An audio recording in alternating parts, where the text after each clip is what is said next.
Hi అండి. Welcome to one more mini vlog. ఈరోజు mini వ్లాగ్లో ఏంటి కార్తీక దామోదరుడి పూజ వీడియో ఇప్పుడు షేర్ చేస్తున్నాను అనుకుంటున్నారా? కార్తీక మాసంలో ఏకాదశి రోజు షూట్ చేసిన వీడియో అండి. అప్పటి నుంచి కూడా మినీ వ్లాగ్ మీతో షేర్ చేసుకుందామంటే అవ్వలేదు. ఈ రోజు అయితే మీతో షేర్ చేసుకుంటున్నాను. ఏకాదశి రోజు మార్నింగ్ ఈ విధంగా పూజ అయితే చేసుకున్న తరువాత వెంకటేశ్వర స్వామివారి టెంపుల్కి అయితే వెళ్ళామండి. అసలు టెంపుల్ ఖాళీ అయితే లేదు. సర్లే బాబా గుడికి వెళ్దాం, లక్షవారం కదా అన్నట్టుగా బాబా గుడికి అయితే వచ్చాము. చూసారు కదా, గుడి చుట్టూతా కూడా ప్రదక్షిణ చేస్తుంటే ఎంత జనమైతే ఉన్నారు. ఈరోజు ఏకాదశి కాబట్టి బాబా గారికి అభిషేకం అయితే జరుగుతుందండి. ప్రతి లక్షవారం అభిషేకం జరుగుద్ది, కానీ మార్నింగ్ 6తో క్లోజ్ చేసేస్తారు కదా.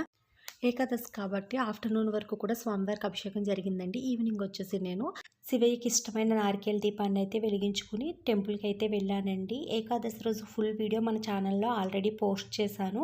ఫుల్ వీడియో చూడాలి అనుకుంటే కనుక మన ఛానల్ నేమ్ కింద రెడ్ బాణం గుర్తు కనిపిస్తుంది కదా, దాని మీద క్లిక్ చేసినట్లయితే ఫుల్ వీడియో ఓపెన్ అవుతుంది.